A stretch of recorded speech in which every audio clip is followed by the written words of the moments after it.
जंगल में 5 गरीब बहू का पेड़ों से बना घर का जुगाड़ू सामान। आज जंगल में रामकली जी की पड़ोसनें उनसे मिलने आई हैं। लो काकी, हमारे फ्रिज का ठंडा ठंडा पानी पियो। यहाँ जंगल में फ्रिज कहाँ से आया? बहन, हमारे घर में fridge, washing machine, table, bathroom सब है जंगल में ही। हम तुम्हारी तरह अमीर नहीं, लेकिन मेरी जुगाड़ू बहुओं के कारण सब पॉसिबल हो गया। मेरी तरह आप भी यही सोच रहे हैं ना? आखिर ये लोग जंगल में क्यों रह रहे हैं और जंगल में इतनी सुख सुविधाएं आई कहाँ से? चलिए, अब तो ये स्टोरी देखने के बाद ही पता चलेगा। 4 दिन से बारिश रुकने का नाम तक नहीं ले रही। पहले घुटनों तक पानी था, अब तो कमर तक हो गया। माँ, अब हमें रहने का कोई जुगाड़ ढूंढना चाहिए। हम ज्यादा देर तक यहाँ नहीं रह सकते। पापा, हमको बचाओ, हम डूब जाएंगे। पापा, हमें गोद में उठा लो, वरना हम डूब जाएंगे। अब गले तक पानी आ रहा है। घंटों से ऐसे पानी में खड़े खड़े अब घुटनों में दर्द हो रहा है बेटा।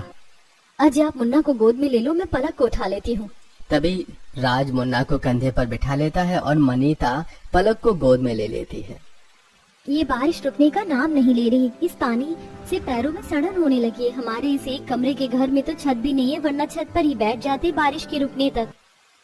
यहाँ जल का स्तर बढ़ते जा रहा है। इससे अच्छा हमें अपने पड़ोसियों से मदद मांगनी चाहिए, शायद कोई मदद कर दे। सपना बहू बिल्कुल सही कह रही है, पड़ोसियों से मदद लेनी चाहिए, क्योंकि इससे घर में इतना पानी भर गया कि यहाँ रुकना खतरे से खाली नहीं। हम इस तरह बच्चों को ज्यादा देर तक गोद में उठा कर भी नहीं रख सकते ना। फिर सभी घर के बाहर निकलते हैं, जहाँ कमर तक तो नहीं, लेकिन घुटनों तक पानी भरा हुआ था। कमला बहन, ये बारिश बंद होने तक क्या तुम अपने घर में रहने की इजाजत दोगी? बड़ी मेहरबानी होगी तुम्हारी। अरे 5 बेटा बहू है तुम्हारा, शर्म करो। अगर 5 मिलकर एक पक्का घर भी बनवाते तो आज सड़क पर दूसरे के घर में रहने को भीख नहीं मांगनी पड़ती। पूरे गांव में पानी भरता है, सबको पता है, इसीलिए सबने अपने घर ऊंचे करवा लिए। लेकिन तुम गरीब कंजूस तो पैसे बचाने में लगे थे ना। जाओ, मेरे घर में कोई जगह नहीं है, मेरा भी तो परिवार है। पड़ोसन पूरे परिवार को बेइज्जत करके भगा देती है। रोइए नहीं माँ जी, आज दिन बुरे हैं तो हर जगह से ठोकरें मिलेंगी। हम बगल वाली काकी से बात करते हैं, वो बहुत अच्छी है, रहने देंगी। फिर सभी पड़ोसन दुलारी के घर जाते हैं। दुलारी काकी, बारिश के कारण हमारे घर में पानी भर गया है। कृपा करके हमें कुछ घंटे अपने घर में ठहरने दीजिए। जैसे ही बारिश रुक जाएगी हम अपने घर चले जाएंगे। मैंने क्या तुम लोगों का ठेका ले रखा है? कुछ देर ठहरने दो। जाओ, भागो यहाँ से, मेरे घर में कोई जगह नहीं है। ऐसे ही मेरा परिवार इतना बड़ा है, तुम गरीबों की फौज को अगर सहारा दे दिया तो हम कहाँ रहेंगे? धन्यवाद इतनी सहायता के लिए। हमारे पड़ोसी सिर्फ गरज के लिए है। चलो, हमें किसी की जरूरत नहीं है।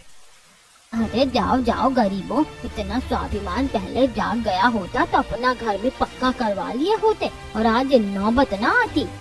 दुलारी भी उन्हें खूब बेइज्जत करती है। भारी बारिश में घुटनों तक पानी में सभी सड़क पर खड़े थे कि तभी रामकली जी की एक पड़ोसन। रामकली बहन, चाहिए तो कुछ समय के लिए मेरे घर में छत पर तुम सभी ठहर सकते हो, लेकिन मैं ज्यादा देर तक नहीं रोक पाऊंगी, क्योंकि मेरे घर में बहू बेटों की चलती है और तुम्हें तो पता है ना। बड़ी मेहरबानी होगी बहन, बस आज रात की बात है, हम सुबह ही चले जाएंगे। फिर फूलमती जी सभी को घर के अंदर आने देती हैं। सभी उनके घर में आराम करते हैं और फूलमती सभी के लिए खाना नाश्ता बनाती है। रात भर सभी उनकी छत वाले पोर्शन में खाना खाकर पल्ला तान कर आराम करते हैं। रात भर लगातार बारिश होती है और सुबह होने के बावजूद बारिश रुकने का नाम नहीं लेती। बहू, ऊपर सभी आराम कर रहे हैं, चाय बना दे, उनके लिए ठंड लग गई होगी बारिश से। गरीबों की फौज घर में बिठा रखी हो, यही काम है क्या कि दिन रात अब मैं उनके लिए चाय नाश्ता खाना बनाते रहूं? भंडारा नहीं लगाए?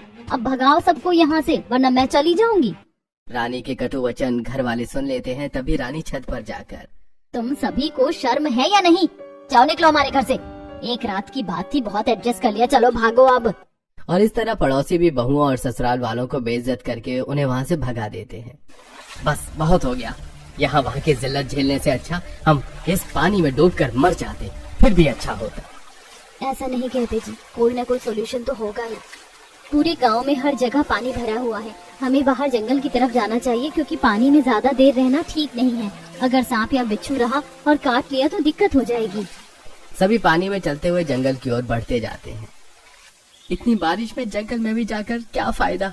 हमारे रहने के लिए जंगल ठीक नहीं है। फिलहाल यही एक जगह है जहाँ पानी नहीं है। हमें कुछ देर तो यहाँ ठहर ही सकते हैं। आस पड़ोस वालों से भीख मांगने से अच्छा है कि स्वाभिमान से यहाँ रुक जाए। बाकी जीना मरना सब भगवान के ऊपर है। बहू सही कह रही है, हमारा जंगल में रहना ठीक है, यहाँ जंगली जानवर भी नहीं है। फिर सभी जंगल के अंदर जाते हैं। ऐसे मौसम में क्या हम पेड़ों पर रहेंगे बहू? देख कैसे बारिश रुकने का नाम नहीं ले रही। तभी मनीता की नजर एक बड़े से पेड़ पर पड़ती है। सही कहा माँ जी, पेड़ पर नहीं लेकिन पेड़ के अंदर जरूर रह सकते हैं। वो देखिए कितना बड़ा पेड़ है, पक्का इसमें पहले कोई रहता होगा। आपका मतलब है कि कोई इंसान या जानवर, कोई भी? फिर मनीता पेड़ के पास जाकर उसके अंदर झांकती है, जो कि अंदर से बहुत ही बड़ा होता है। माँ जी, हम यहाँ कुछ दिन रुक सकते हैं। ये पेड़ अंदर से काफी बड़ा है। कितना भी बड़ा हो दीदी, हम 14 लोग हैं, इसमें 14 लोगों का रहना पॉसिबल ही नहीं। आप सभी का दिमाग खराब हो गया है? हम बेघर हो गए हैं और आप सभी ये जंगल जंगल खेल रही हो। भैया आप तो कुछ कहो। सही कहा दीपक ने, अगर तुम सभी को यहाँ रहना है तो रहो, हम नहीं रहने वाले। चलो भाइयों, हम रहने के लिए कुछ जुगाड़ करते हैं, वरना पानी अगर रुक जाएगा तो हम वहीं जाकर रहेंगे। एक कमरे का घर है, जितना पानी भरा था अब तक तो वो घर बह गया होगा। वहाँ जाने का कोई फायदा नहीं होगा। लेकिन पांचों पति अपनी बीवियों की एक नहीं सुनते हैं और वहाँ छत ढूंढने की तलाश में निकल पड़ते हैं। बहनों, अब हमें ही करना है जो करना है। देखना हमारे पति फिर से वापस आएंगे, क्योंकि गांव वाले बहुत घमंडी है। कोई हम गरीब की मदद नहीं करने वाला। फिर पांचों बहुएं उस बड़े से पेड़ के अंदर जाती हैं। ये तो एकदम कमरे के जैसा है। 2 लोग यहाँ रहने का जुगाड़ करो, 2 लोग जाकर बाहर खाने पीने की तैयारी करते हैं। फिर जानवी और प्रिया पेड़ के अंदर साफ सफाई करती हैं और बाहर से लकड़ी ले जाकर अंदर मिट्टी का चूल्हा बनाती हैं और एक रसोई तैयार करती हैं। वहीं सास रामकली बड़ी बहू मनीता के साथ मिलकर मिट्टी के बर्तन तैयार करती हैं। ले बहू, बर्तन तैयार हो गए, अब खाना पकाने में कोई दिक्कत नहीं होगी। तभी राधा और सपना जंगल से कुछ सब्जी और फल तोड़ कर लाती हैं। देखो, आज के खाने का इंतजाम तो हो गया। राशन नहीं है लेकिन हम इन सब्जियों को उबाल कर तो खा ही सकते हैं। लाओ दीदी, मैं इसे पका कर लाती हूँ। फिर प्रिया और जानवी सब्जियों को अच्छे से धोकर उसे उबाल कर सभी को खाने के लिए देती हैं। वहाँ पेड़ के अंदर घर बनाकर पांचों बहुएं और सास ससुर आराम कर रहे थे। वहीं पांचों भाई बारिश में दर बदर की ठोकरें खा रहे थे। लगता है हमारी पत्नियां सही कह रही थी भैया। देखो ना, कोई भी हमें रहने का ठिकाना देने को तैयार ही नहीं है। मुझे तो इस बारिश से अब सर्दी लग रही है, हमें जंगल ही लौट जाना चाहिए। मुझे भी अब कोई उपाय नजर नहीं आ रहा है, लेकिन कोशिश तो कर सकते हैं ना। पांचों भाई रात भर बारिश में भीग कर रहने का जुगाड़ करने की कोशिश करते हैं। वहीं पांचों बहुएं आराम से पेड़ के अंदर अपनी रात गुजारती हैं। अगली सुबह। अयो अम्मा रे, मेरा पेट बहुत दर्द हो रहा है। बहुत तेज से आई है। क्या आई है दीदी? झाड़े जाना है, कुशल खाना। यहाँ ये व्यवस्था कहाँ से मिलेगी? बहू एक काम करिए, मिट्टी की हांडी में पानी लेकर यहीं जंगल में कहीं बैठ जा। चीची अम्मा, कैसी बातें करती हो? वातावरण कितना प्रदूषित होगा उससे। यहाँ जंगल में तो वॉशरूम भी कहीं नहीं मिलेगा। मैं खुले में शौच नहीं करूंगी। तभी मनीता पास ही एक बड़ा सा पेड़ का गट्ठर देखती है। राधा, बस कुछ समय कंट्रोल कर लो, मैं जुगाड़ करती हूँ। फिर मनीता पेड़ के गट्ठर को एक नुकीले पत्थर से खोदकर एक कमोड तैयार करती है। अब बस इसके चारों तरफ की दीवार तैयार करनी है। फिर चारों बहुएं जंगल से ढेर सारी बांस की लकड़ी काट कर लाती हैं और उससे जोड़कर टॉयलेट के आसपास की दीवारें तैयार करती हैं और अंदर लकड़ी की टॉयलेट की सीट बिठाती हैं। ये देखो, ये हो गया हमारा टॉयलेट तैयार। जाओ राधा, तुम हल्की हो लो। काफी राहत मिली दीदी हल्की होकर। अब आप सब भी जाकर फ्रेश हो जाओ। फिर एक एक करके सारी बहुएं और सास ससुर फ्रेश होकर आते हैं। एक बात जान लो बहनों, अगर यहाँ रहना है तो हमें बेसिक जुगाड़ तो करना ही होगा और एक पेड़ के अंदर इस तरह रहना पॉसिबल नहीं है। सारी बहुएं मनीता की बातों पर हामी भरती हैं। वहीं सभी पांचों बहुओं के पति थके हारे बारिश में भीगे हुए वहाँ आते हैं। क्या हुआ, आप लोगों ने रहने का जुगाड़ कर लिया? हम लोग बहुत गलत थे, रात भर भटके हैं लेकिन कहीं रहने का ठिकाना नहीं मिला। इसीलिए कहती हूँ, यहीं सब लोग रहो, मिलकर रहेंगे तो सब हो जाएगा। ये टॉयलेट किसने तैयार किया? हम पांचों बहुओं ने भैया। आप सभी फ्रेश हो जाओ, तब तक हम खाने पीने का इंतजाम करते हैं। पांचों भाई बारी बारी से पेड़ से बने टॉयलेट में फ्रेश होने के लिए चले जाते हैं। बाथरूम तो कर लिया, लेकिन 2 दिन से ढंग से नहाए नहीं बहू। अगर ऐसे नहाने का कोई जुगाड़ हो जाता तो मजा आ जाता। वैसे भी ऐसे खुले में नहाना अच्छा नहीं लगता और बिना नहाए कितने ही दिन रहेंगे। मेरे पास एक जुगाड़ है, क्यों ना हम इस पेड़ में बाथरूम बनाएं। ये पेड़ काफी मोटा है, कोई तकलीफ भी नहीं होगी। अजी आप ना शावर और नल लेते आओ और एक लंबी पाइप भी लेते आना। हम पाइप डायरेक्ट नदी में डाल देंगे, वैसे भी नदी बगल में ही है। ठीक है। फिर राज विवेक के साथ नल डालने के लिए बाजार जाता है और बाकी के 3 भाई जंगल से बांस की लकड़ियां काट कर उस बड़े से पेड़ के ऊपर एक और घर बांधने लगते हैं। वहीं बहुएं पेड़ में नहाने के लिए बाथरूम बनाती हैं। ये लो, मैं नल ले आया। लाओ भैया, मैं इसे फिट कर देता हूँ। फिर दीपक नल और शावर बाथरूम में फिट कर देता है और सोनू पाइप का एक सिरा नदी में डाल कर आता है तो दूसरा सिरा नल से जोड़ देता है। अरे लो, हो गया नहाने के लिए पेड़ में जुगाड़ू बाथरूम भी तैयार। मैंने तो कभी सोचा भी नहीं था कि मेरी 5 बहुएं इतनी जुगाड़ू हैं। कोई सोच भी नहीं सकता कि पेड़ के अंदर भी नहाने के लिए बाथरूम हो सकता है। मम्मा ये तो बहुत बढ़िया है। वाकई मम्मा ये काफी बढ़िया है। इसमें तो पहले मैं ही नहाऊंगा।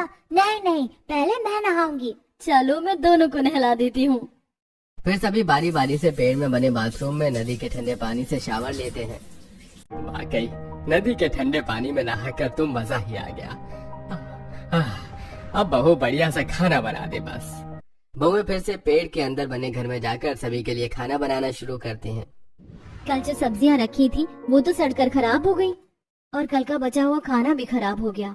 जंगल का टेम्परेचर भी बाहर के टेम्परेचर से थोड़ा अलग है ना, इसीलिए। लेकिन दीदी ऐसे कब तक सामान बर्बाद होगा? अगर फ्रिज होती ना तो ये ना होता। जैसे बाथरूम और टॉयलेट बनाए हैं वैसे ही फ्रिज भी तो बनाई जा सकती है ना। बिल्कुल, बस हमें कूलिंग के लिए गैस की जरूरत पड़ेगी। दीदी भैया को कबाड़ी के यहाँ भेज दो, उसके यहाँ एक खराब फ्रिज पड़ी हुई थी, उसका कूलिंग सिस्टम मिल जाएगा तो फ्रिज बनाना भी पॉसिबल है। हाँ ये सही रहेगा। अजी आप कबाड़ी के यहाँ जाकर देखो ना, वो खराब फ्रिज ना बिकी हो तो। राज मनीता के कहने पर कबाड़ी के यहाँ जाता है और वो खराब फ्रिज महज 200 रुपए में खरीद कर लाता है। ये लो मनीता, ये खराब फ्रिज का कूलिंग सिस्टम है। बस अब काम हो जाएगा। फिर 5 बहुएं मिलकर पेड़ के अंदर फ्रिज बनाती हैं और उस खराब फ्रिज का कूलिंग सिस्टम पेड़ में बने फ्रिज में फिट करती हैं, जिससे वो फ्रिज चालू हो जाती है। अरे वाह बहू, ये तो तूने कमाल कर दिया। मेरी बहुएं तो काफी ज्यादा जुगाड़ू हैं। अब कोई भी सब्जी या खाना बर्बाद नहीं होगा। मम्मी ने तो जादू कर दिया, पेड़ में फ्रिज बना दी। मम्मी इसमें बर्फ भी जमती है क्या? हाँ जमती है ना। अरे वाह, फिर तो मजा आ जाएगा। सभी हंसने लगते हैं। सभी मजे से जंगल में बने घर में रहने लगते हैं।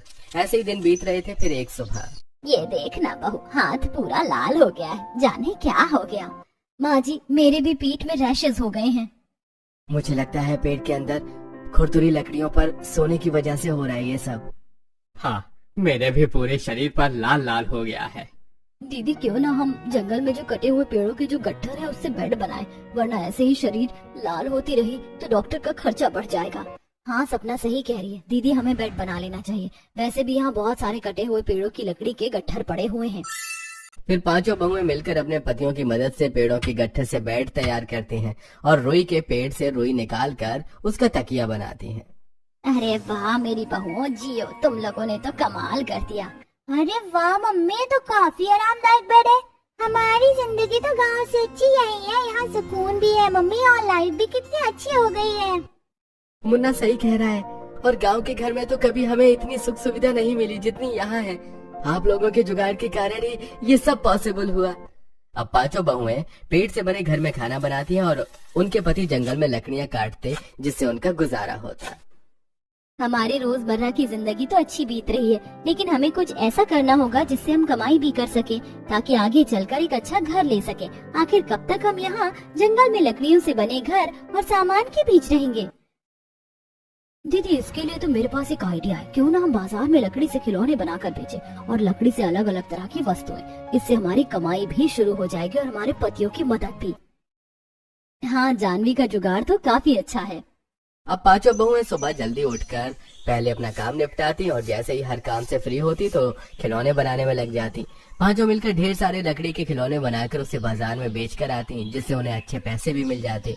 ऐसे ही एक दिन जब बहुएं बाजार में खिलौने बेचकर वापस घर जा रही होती हैं, तभी अरे रामकली की बहुओं, तुम यहाँ खिलौने बेच रही हो। लगता है तुम्हारी हालत अभी भी खराब है। बताओ कौन से सिग्नल पर मांगने का काम शुरू किया है? अरे बाजार बाजार घूम कर डाका डालने का काम शुरू तो नहीं किया, लगता तो ऐसा ही है। अपने जैसा समझा है क्या काकी? हमारा लोगों के घरों में डाका डालने या तिरछी नजरों से देखने का काम नहीं है। हम फिलहाल जंगल में रह रहे हैं, आओ कभी हमारे घर। पांचों बहुएं इतना कहकर वहाँ से निकल जाती हैं। जंगल में रहती है, कह तो ऐसे रही जैसे जंगल में बंगला बना लिया इन गरीबों ने। जाकर देखते कौन सा बंगला बांध लिया इन्होंने, वहाँ जाकर इनकी इज्जत की धज्जियां उड़ा देंगे। फिर तीनों औरतें जंगल में बहुओं का घर देखने के लिए जाती हैं। कहाँ रहती हैं ये पांचों कलमुही? अभी तक तो दिखी नहीं है। तभी मनीता को तीनों पड़ोसने सामने से आते हुए दिखती हैं। आओ आओ काकी, हम यहीं रहते हैं। हमारे पेड़ घर के अंदर चलो काकी, हम आपके लिए खाने पीने की व्यवस्था करते हैं। ये लोग सच में जंगली हैं, जंगल में जाने कैसे रहते हैं।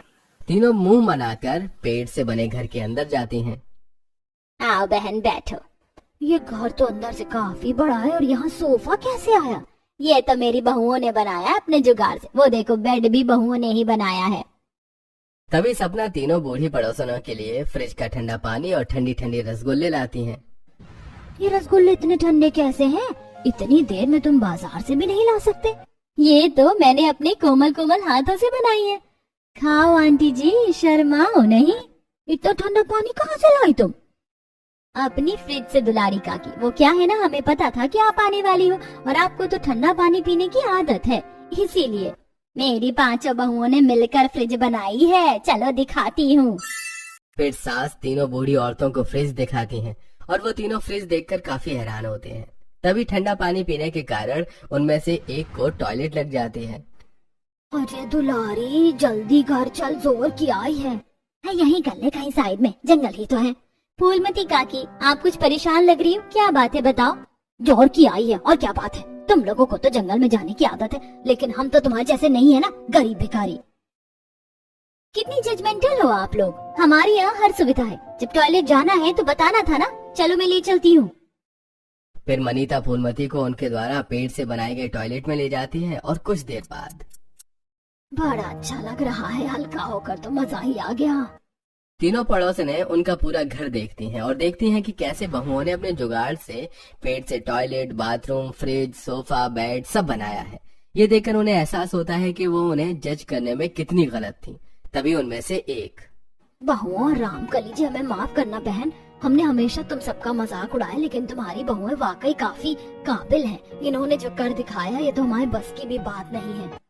काकी, हम गरीब जरूर है लेकिन बेईमान नहीं। गरीब होना गुनाह नहीं, हार मान लेना गुनाह है, और हमने हार नहीं मानी। हम मान गए बहू, अगर मन में हिम्मत हो तो जंगल में भी घर बन सकता है। आज तुम पांचों ने साबित कर दिया। रामकली को बहुओं की तारीफ होते देख काफी गर्व होता है और अब पांचों बहुएं अपने ससुराल के साथ खुशी से जंगल वाले घर में रहने लगती।